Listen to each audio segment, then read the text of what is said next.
그러니까 여러분들 그냥 그 주는 대로 먹고 평생 임대주택에 살고 돈 벌려고도 하지 말고 집을 살려고도 하지 말고 땅 살려고도 하지 말고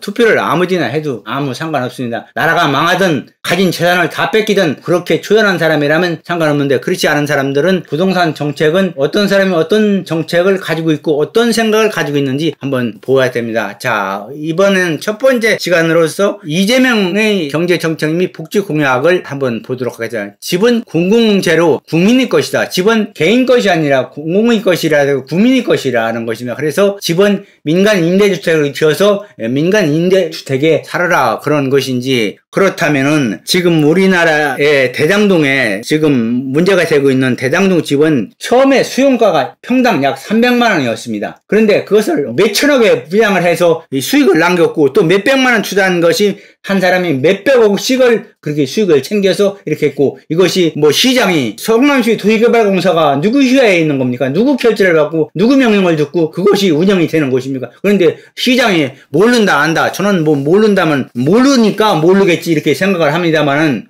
과연 그것이 모르는지 아는지 그거는 두고 봐야 할 거고, 또는 지금 정부에서나 또한 검찰에서나 경찰에서 밝히기가 지금은 어려울 것으로 보입니다. 나중에 이제 선거에서 야당이 이기면 그때는 이제 적나라하게 이제 파헤칠 것으로 생각을 합니다. 저는 이제 앞으로 이제 어떤 큰 문제가 한번 터지지 않을까 그런 생각을 하게 됩니다. 늘 이제 그냥 개인적인 생각이지만은 전번에 이제 선거 그거 뭐 한 것을 제가 이제 기각될 거라고 했는데 기각됐지 않습니까? 그렇게 될 것이고, 대기업 법인세 정상화. 대기업 법인세가 지금 우리나라 50% 넘어서 삼성도 마찬가지고 모든 기업을 하는 사람들이 세금을 제대로 내면 경영권을 뺏기게 됩니다. 그래서 어떻게 쓰든지 경영권을 유지하려고 그렇게 하는 것인데, 예를 들어서 1,000억 가지고 있는 사람이 거기서 자기 지분은 몇 프로밖에 안 됩니다. 10%도 안 되는 뭐 3%, 4%, 5%만 돼도 많이 되는 그런 병국입니다. 그런데 거기서 절반을 뺏기면 2.5%밖에 안 됩니다. 국민연금이 거의 한 10%, 20% 가지고 있는 데가 많습니다. 그래서 전번에 모 항공사도 이를테면 국민연금에 뺏긴 격이 된 것이 아닙니까? 사실상 뺏긴 거지. 주주는 지금 뭐 거기서 하고 있다가 해야 돼. 그런 식으로다가 되고, 그래서 대기업 법인세를 이렇게 올리면은 우리나라 기업이 법인세가 적은 다른 나라로 갑니다. 왜 삼성이나 다른 이런 기업들이 베트남이나 이런 동남아로 전부 빠져나갑니까?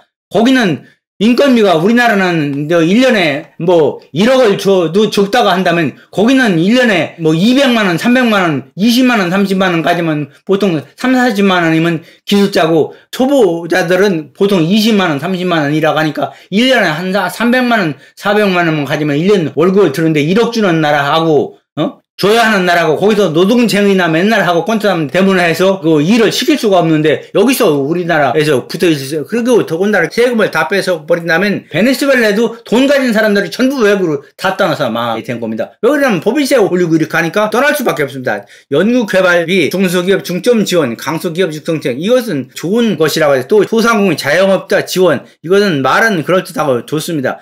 기본수요 지역화폐로 상품권, 지역화폐든 국가에서 발행하는 화폐든 그것은 그냥 꽁돈이 아닙니다. 꽁돈이 아니고 그거는 앞으로 여러 가지를 더 검토해보는, 토지 배당으로 전 국민에 연 30만원씩 지급한다.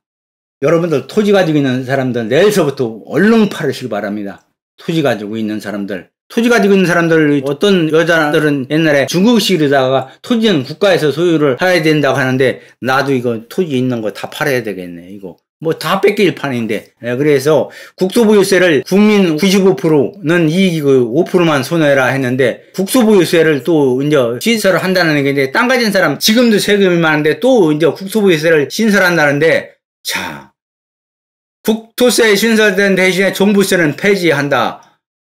이걸 더 많이 올리겠지. 지금도 뭐, 우리나라 뭐, 돈이 남아돈다고 한다. 우리나라 부채가 무려 1,700조 이상이 됩니다. 우리나라가 화폐를 발행하면 그것을 책임져야 됩니다. 우리나라는 기축통화 국가가 아닙니다. 미국은 돈 있으면 달러를 찍어내면 됩니다. 미국은 기축통화이기 때문에, 세계 공용화폐이기 때문에 달러를 찍어내면 미국은 위기를 넘어설 수 있고, 미국은 위험을 당해도 이겨낼 수 있는데 우리나라는 그렇지 않습니다. 세계에서 우리나라 지폐를 많이 찍어내면 돈 가치를 떨어뜨려 가지고서 옛날에 일본이 거들먹거리고 뭐 2차 대전 때 패해가지고서 망했다가 한국전을 참여하면서 무기를 많이 팔아먹게 해서 일본이 거들먹거리고서 미국하고 맞먹으려고 일본에서 껐덕거리니까 미국에서 프라하선언을 통해서 일본을 한 방에 죽여버린 겁니다.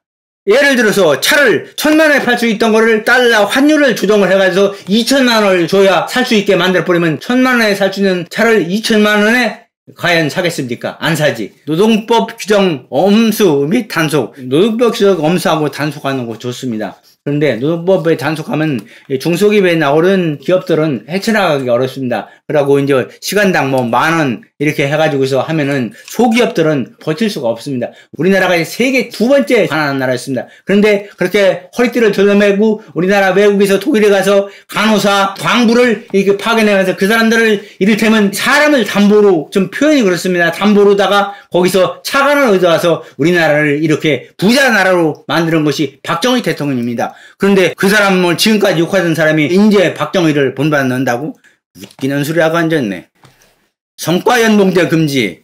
중학교가 노동기준법 교육신설 중학교과정에도 노동법 해가지고서 지금 전교도 해가지고서 물론 좋은 점도 있지만 전교도 해가지고서 그렇게 학교에 이익이 되는 일이 많이 있습니까? 오히려 더 나쁜 점이 많다고 이렇게 하는 얘기가 들립니다. 그리고 집단소송제를 도입하겠다. 이거 대기업 형평에 대해서 대기업이 까불고 했다면 집단소송하면 대기업 한 번에 하면 망해버립니다. 그래 돈 벌어봤다 한 번 소송 걸리고 하면 기업 하지 못하고 소송 몇 년씩 끌어가면 그 기업 망해버립니다. 그러니까 우리나라에서 전부 외국으로 탈출해서 그렇게 하려고 합니다. GMO, 유전병원식품 이것은 규제를 해야 됩니다. 일본산 폐기물 수입금지 이것은 잘한 일입니다. 이재명 기본 5종 세트를 한번 보도록. 탄소세. 여러분들 탄소세 아시죠? 탄소 함량에 따라 이산화탄소를 배출하는 그 뭐 석유나 석탄이나 이런 것을 소비를 억제하자 이겁니다. 그러면 기름도 이를테면 탄소세에 해당이 됩니다. 그러면 원전을 해야 되는데 원전은 가장 저렴하고 그 어느 정도 안전성이 조금 뭐 위험도는 어느 정도 있습니다. 소련에서 원전 사고 난 거나 일본 원전 사고 난 것도 있지만은 세계에 수백 군데가 있는데 그렇게 사고가 전혀 안 날 수는 없죠. 그렇지만 비용이 적게 들고 전기를 저렴한 가격에 쓸 수 있기 때문에 그것이 통용되는 것이지 앞으로 석탄을 떼거나 석유를 떼거나 이렇게 하면은 더 많이 듭니다. 아까 얘기했습니다만은 새만금 풍력발전 타산 안 나옵니다. 한전에서 사주고 지금 정부에서는 사주죠. 다음 정부로 가면은 그거 다 망할 겁니다. 그리고 모든 국민에게 지급해서 기본소득을 조세저항을 제어한다. 그러니까 국민에게 퍼주게 한다는 얘기입니다. 저기 퍼주게 해가지고 돈 있는 사람들 거 돈을 세금으로 걷어가지고 나쁜 말로 뺏어가지고서 모두가 잘 사는 사람, 돈 버는 사람은 돼지게 욕보고 고생하고 해서 돈을 버는데 그 돈을 사회주의식으로 다 뺏어가지고서 모두 공평하게 잘 사는 나라를 만들겠다. 참 구상이 좋습니다. 너 이 새끼야, 네가 이러고도 정신병이다 아니야? 구상이 좋고 기본주택 공공임대주택을 한다는데 그래서 평생 임대주택이나 살아라 이거죠. 지금 대장동에도 펜트하우스가 여러 개 있습니다. 임대주택에도 펜트하우스가 있습니다. 이거 229평이니까 실제 이제 한 약 80평은 좀 됩니다. 거기 4가구가 있고 전부에서 23가구가 있습니다. 그런데 이 23가구는 분양도 안 했습니다. 누구를 주려고 하는 건지 뭘 하려고 하는지 이 임대주택에 다른 사람들은 6평 8평 죽은 임대주택을 짓고 거기다 80평짜리 임대주택에 들어가 살 사람이 누굽니까? 누구한테 그거를 주려고 그렇게 23가구를 지금 분양도 안 하고 있는 것입니까? 그리고 기본 대출을 잘 해줘요. 지금도 대출이 안 돼서 청년들이 집을 살려도 집을 못 사고 있는 판국인데 그리고 분양 대신 평생 임대로 투기 뿌리 차단. 그러니까 여러분들 그냥 주는 대로 먹고 평생 임대주택에 살고 돈 벌려고도 하지 말고 집을 살려고도 하지 말고 땅 사야 국가에서 소유를 한다고 하니까 땅 살려고도 하지 말고 오늘 이 시간부터는 여러분들은 아무것도 하시지 말고 그냥 나중에 정부에서 하라는 대로 하고 이 정권을 그대로 유지시켜서 정부에서 임대주택 주변 임대주택에 살고 그 사회주의처럼 한 달에 고기 반근 사먹고 돈 5만원이나 10만원 주면 그걸로 살고 그런 사회가 공산주의는 지금 없어서 공산사회주의입니다. 이런 사회가 오는 것을 이제 바라면 또 그렇게 이제 행동을 하시면 됩니다. 베네수엘라가 진짜 망한 이유는 무엇인지 아십니까? 여러분들 베네수엘라 하는데 베네수엘라는 수십 년간 복지 정책을 써서 이 돈을 국민한테 퍼주고 해서 이렇게 이제 베네수엘라 같은 퍼주기 해서 나아가 말한 겁니다. 그런데 어떤 것을 하든지 거기다 마진을 30%를 붙여야 됩니다. 예를 들어서 내가 농사를 지어서 벼농사를 지어서 거기서 이제 30%를 붙이는 게 벼가 잘 안 팔리면 10%를 붙일 수도 있고 20%를 예를 들어서 치킨 가게를 하는데 이런 거 저런 거 따져서 원가가 만 원 들어간다면 그렇게 받아도 되는데 꼭 13,000원을 받아야 됩니다. 13,000원을 안 받으면 팔 수도 없습니다. 나라에서 마진 룰을 정해놨기 때문에 국민들은 그냥 따르다 보니까 퍼주기도 하고 경제는 돌아가지 않지. 이래서 이 나라가 물건은 풍기 현상이 물건은 낼래야 농사에서 목축업자고 농민이고 낼 수도 없고 이런 상황이 발생해서 이 나라가 망한 것입니다. 이렇게 되기가 쉽습니다. 쉬워요. 몇 년이면 그냥 망합니다. 몇 년이면. 그래서 여러분들 잘 이런 정책도 판단을 하셨지. 다음 시간에는 윤석열 정책에 대해서도 한번 할 거고 또한 안철수에 대해서도 할 겁니다. 뭐 가감 없이 비판할 것은 비판하고 제가 여기서 의도적으로 불러온 것은 하나도 없습니다. 신문기사에 난 거 모두 이런 공개적인 자료만 가지고서 이렇게 판단하는 것이고 아까 자료도 건설교통부에서 준 자료를 가지고서 그렇게 하는 것입니다. 그런데 건설교통부 자료는 우리나라 통계청 자료나 조금 믿으면 이제 신뢰성을 덜하기 때문에 가끔 제가 외국 자료를 따다가 읽기도 합니다. 우리나라는 이제 망할 수밖에 없는 그런 국가가 될 것이다. 이렇게 하는 언론들이 많이 있습니다. 이재명 후보 공약 여기 기본공약 전 국민 100만원씩 지급하고 청년 200만원씩 저는 10만원도 못 받아봤습니다. 저는 이상하게 미군 토리백에서 이제 한 번도 안 줘서 못 받아봤는데 재정개혁, 조세, 감면 축소 어떻게 조세를 감면을 축소하냐 더 버는다 하면서 국토보유세, 탄소세도 도입한다고 하면서 탄소 관련도 탄소 배출권 이것도 돈 내고 이거 사야 되는 겁니다. 다수 보유 기업 수혜가 예상된다? 어떻게 수혜가 예상되냐 세금을 내는데 집은 공공재라는 겁니다. 땅은 모두 국민의 거리고 국민의 힘은 이건 공산주의 발상이다. 이렇게 얘기를 해놨습니다.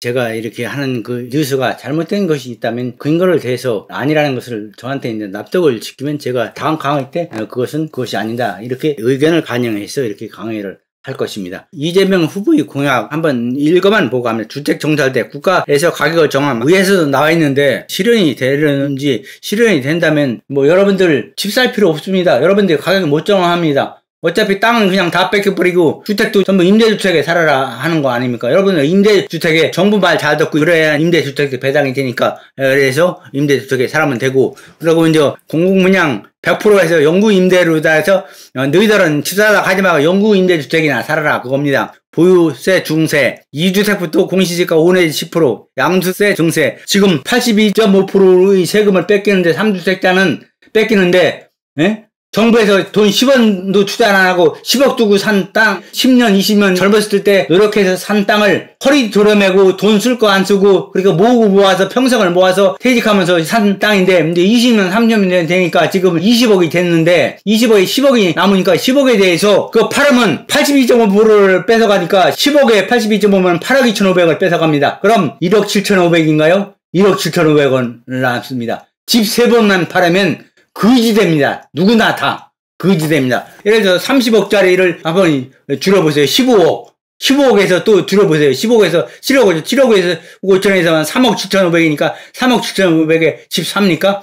어디 가서 전세도 못 살지. 서울에서 전세도 못 삽니다. 임대주택이나 살아야 딱 맞습니다. 임대주택을 사는 분들은 또 거기에 안주해서 집 살라고 생각을 안 합니다. 마음 편하게 그냥 아주 가난한 나라 중에서 네팔이라든가 부탄 같은 나라는 밥만 먹으면 최고의 행복한 나라로 다 삽니다. 그냥 이래서 쌀만 주고 밥만 먹으면 그야말로 돼지나 소처럼 밥만 먹여주면 행복하게 이렇게 산다면은 문제가 없습니다. 여러분들 자손이야 나중에 굶어 죽든 살든 나라가 망하든 그거 신경 안 쓰면 아무런 문제 없습니다. 양도세 면세 축소 지금까지 계속 올라갔지 내려갈 것으로 저는 보이지 않고 갭 투기 금지 여러분들 지금 갭 투자 여기서 하신 분들 전부 내일서부터 팔으시기 바랍니다. 못하게 한다고 하니까 또 절세의 명의 빌려 환수 시 국가에서 강제로 빼놓는다고 합니다. 그러니까 여러분들 이제 부동산으로 돈 벌라고 하시지 말고 정부에서 하라는 대로 임대주택이나 사시고 그냥 그저 열심히 일하고 노동법에 따라서 정해진 시간만 일하고 조금이라도 일 더 시키려고 하면 노동쟁의하고 소송하고 데모하고 자판 깔고 프랜카드 들고 촛불 켜가지고서